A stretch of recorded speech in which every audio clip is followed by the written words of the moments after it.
My name is Lindsay Yates. I've created an art lesson that involves math integration for 4th grade. The subject of the art lesson is hieroglyphs. The Colorado State standards for this lesson are Content Area Visual Arts, Standard 3, Invent and Discover to Create, Relevance and Application. Communication can permit artists to direct their intent to an audience and is one of many components in art making.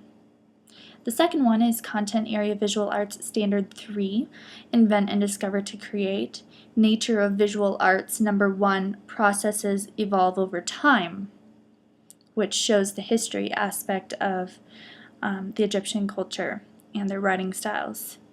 The third one is Content Area Visual Arts Standard 4, Relate and Connect to Transfer, Relevance and Application, number 4. Aesthetic valuing can be a component in making and understanding art, and thus allows for debate about the role of art and its purpose in culture. And lastly, Content Area Visual Arts Standard 4, Relate and Connect to Transfer, Relevance and Application, number 1. Art and design serves multiple functions such as to inform, entertain, invest, ritualize, persuade, shelter, or assist in everyday tasks, which is relevant to the writing of the Egyptians. And nature of visual arts. Number 1, art reflects the interests, accomplishments, and conflicts of culture and society over time. The anticipatory set in this lesson is part of the ease of high-quality instruction with engagement. A small, interesting fact will be read from the book Go Figure, a totally cool book about numbers by Johnny Ball. To measure anything, whether it's time, weight, or distance, you need units. The Egyptians based their units for length on the human body. Even today, people still measure their height in feet. Very interesting. After this, students will be briefed with basic Egyptian information from the text, the Encyclopedia of Ancient Egypt by Gil Harvey and Strawn Reed. Portions will be read aloud, including the ancient Egyptian language was written down in 2 ways. The picture writing you see carved on monuments is known as hieroglyphic script. People who wrote hieroglyphs were called scribes. This lesson focuses on Egyptian hieroglyphs with the art making of hieroglyphs. Math is integrated into this art lesson by discussing the Egyptians' use of math with hieroglyphs. Students will read a text excerpt in their group to learn about Egyptian hieroglyphs related to math. Students will use a shorter, modified version of the CSR method to read through the text with their small group. Students will create their own hieroglyphic artwork using a black crayon for wax resist, along with watercolor paints on paper. At the conclusion of the lesson, hieroglyph information will be reviewed to assess student understanding. Students will be provided optional sentence stems to help them write 1 to 2 sentences about what they learned. The purpose of this lesson is to integrate math and art into a lesson about Egyptian hieroglyphs. This lesson is targeted for a 4th grade population in a suburban school system. There are 2 content learning objectives, or CLOs. Students will be introduced to Egyptian hieroglyphs, will read a text about the Egyptians' use of math with hieroglyphs, and will be assessed at the closure of the lesson by writing 1 to 2 sentences about what they learned using sentence stems. And secondly, students will create a work of art about hieroglyphs using crayons and watercolor to show development of their fine motor skills, to show improvement in craftsmanship of their artwork, and to exhibit visual understanding of hieroglyphic art. The brief lesson overview is anticipatory set, hieroglyph introduction, math integration reading, art making, and lastly, assessment.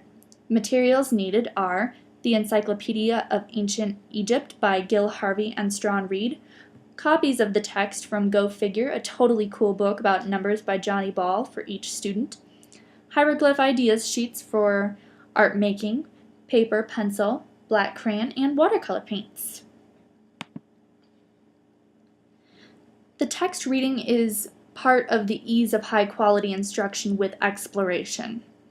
The main text in this lesson is from Go Figure, a totally cool book about numbers by Johnny Ball. Students will be using a modified version of CSR as they look at this text.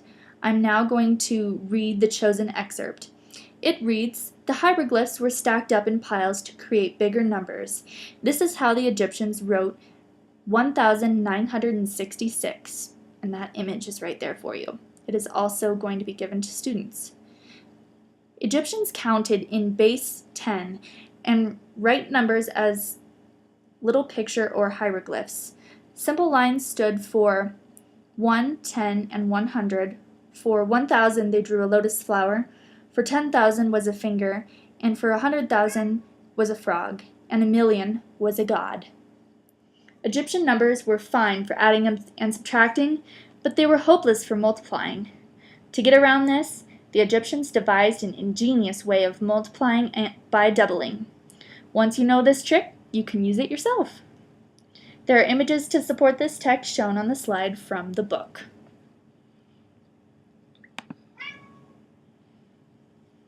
For how the content learning objectives relate to the text, I've used colored text to map it out for you. The part of the text that relates to Go Figure, a totally cool book about numbers by Johnny Ball, is bolded in violet, and the part of the text that relates to the Encyclopedia of Ancient Egypt by Gil Harvey and Strawn Reed is bolded in teal. Connections with the encyclopedia text are introductory, and the connections with the math integrated text are stated as such. The hieroglyph text will be read between students in groups of 3 for approximately 10 minutes. Students will read the text in small groups to try to identify potential clunks that one another may have. Together, they will work through the text to problem solve each other's clunks and find the basic idea of this short text. The teacher can go over a list of vocabulary terms prior to the students' collaborative reading of the text to avoid basic CSR clunks. Resources during this lesson is a printout of Egyptian hieroglyphs for students to reference during their art making. Students love looking at these types of things. I will monitor each group's progress by walking around during their group time, listening to their progress and helping them if there are any major snags. This is an informal assessment of the class which will indicate whether or not the lesson can move forward. If time allows, a way to show group understanding of the text would be for each group to share a short summary of the information they learned.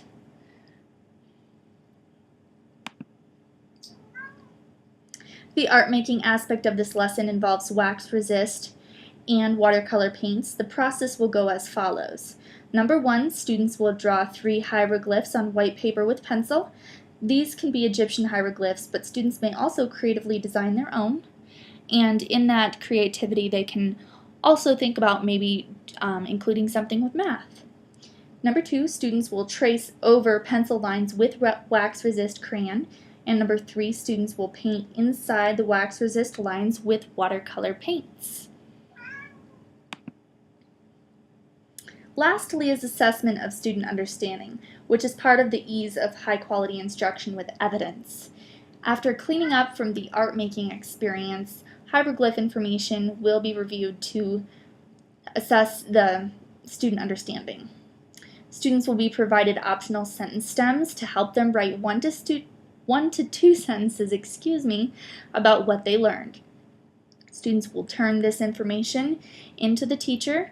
Sentence stems provided include, "Today I learned blank," and "Something interesting about hieroglyphs is blank."